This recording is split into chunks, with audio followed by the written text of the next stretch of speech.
Olá pessoal, tudo bem? Olha, eu quero conversar com você sobre o envelhecimento da população e as consequências que isso pode trazer para o país, incluindo alguns comentários sobre a reforma da Previdência, tá certo?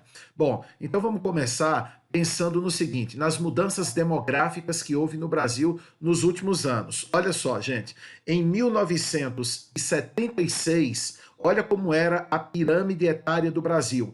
Você tem aí uma base bastante significativa com pessoas de até 30 anos, né? Isso em 1976, fonte o IBGE. Em 10 anos depois, 1986, você já pode perceber que essa pirâmide começa a sofrer pequenas modificações e na parte superior nós começamos a ter uma elasticidade. Em outras palavras, as pessoas começam a viver mais e o país começa a ter mais gente idosa. 2002 a gente já percebe mudanças bem significativas, não é? O número de jovens começa a cair, lá em cima na pirâmide, o número de idosos começa a se alargar. Isso em 2002.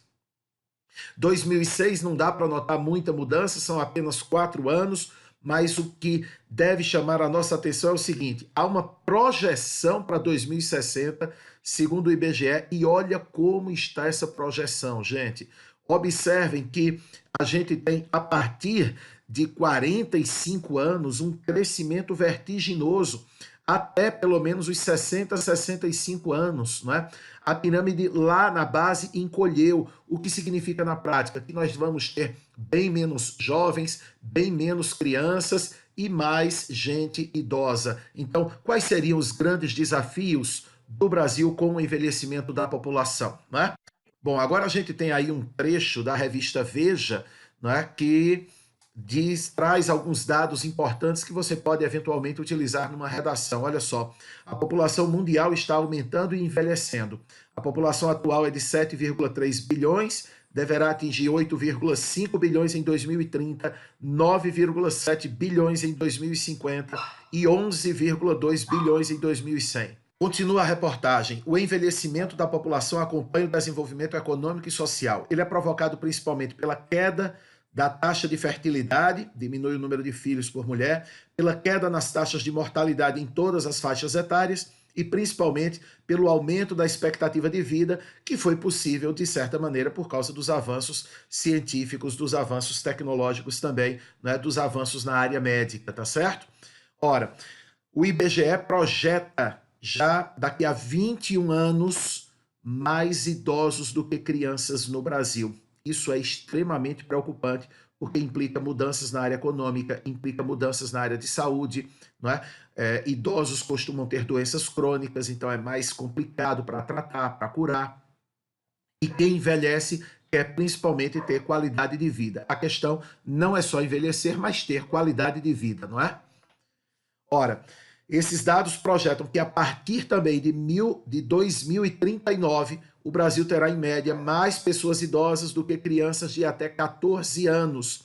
O estudo Projeção da População, que foi divulgado em 2018, indica que o primeiro estado a atingir essa inversão será o Rio Grande do Sul. Ora, e essas mudanças todas vão trazer, claro, já trazem uma preocupação na área econômica, que é a preocupação com a previdência social. Ora, o governo Bolsonaro está aí tentando aprovar definitivamente uma proposta nova de previdência que sofreu muitas críticas, mas vamos pensar um pouquinho sem essas paixões aí que dividem o Brasil entre bolsonaristas e lulistas. Vamos nos libertar dessas amarras ideológicas e refletir um pouquinho sobre a lógica da reforma da Previdência, o que é complicado, de fato, você pensar no futuro sem pensar numa reforma da Previdência, não é? Nós vamos ter menos pessoas contribuindo e vamos ter mais pessoas aposentadas. A conta que hoje não fecha certamente sacrificaria o país num futuro relativamente próximo. Então, não é questão de maldade de governo A, B ou C. Fernando Henrique fez algumas mudanças na Previdência, Lula fez, Dilma fez, Temer fez e Bolsonaro tenta aprovar uma reforma mais profunda para, digamos, pensar o Brasil daqui a 20, 30 anos, não é?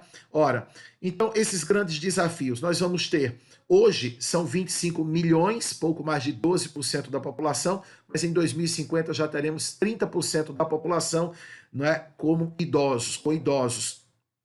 A expectativa de vida, que hoje é de 76 anos, deve chegar a 81 anos em 2060.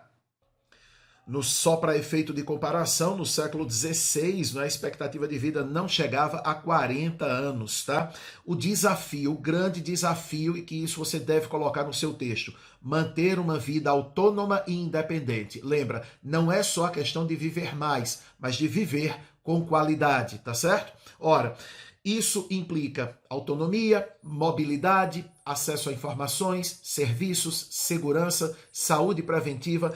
Tudo isso o Brasil vai precisar, não é? Com tudo isso o Brasil vai precisar se preocupar, olhando já para o futuro. É uma questão irreversível o envelhecimento da população. Ora, se você quiser fazer uma referência, por exemplo, à Grécia, à história, não é?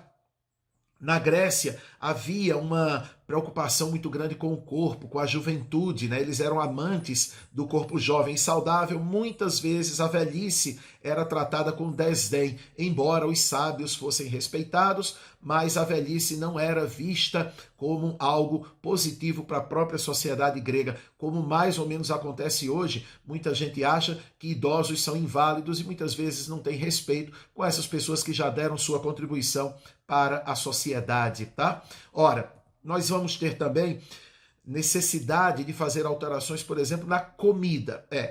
Com a idade vem doenças como diabetes, por exemplo. Nós vamos ter um acréscimo no mercado de comidas para diabéticos, para hipertensos, para portadores de osteoporose, ou seja, a indústria alimentícia vai precisar se adaptar, não é? Nós temos uma outra questão também. O mercado da construção civil, o mercado vai precisar se adaptar. Hoje nós já temos condomínios para pessoas idosas. São caríssimos, é verdade, e restritos a uma parcela muito pequena da população. Mas é uma mudança inadiável e inevitável também. A construção civil vai precisar se adaptar para apartamentos em que idosos moram sozinhos, muitas vezes. Nós vamos ter também mudanças na indústria fitness, não é? Pois é, os idosos querem saúde e vão começar a frequentar as academias de ginástica. Serão certamente muito bem-vindas academias de ginástica específicas para a terceira idade, com hidroginástica, com yoga, com musculação.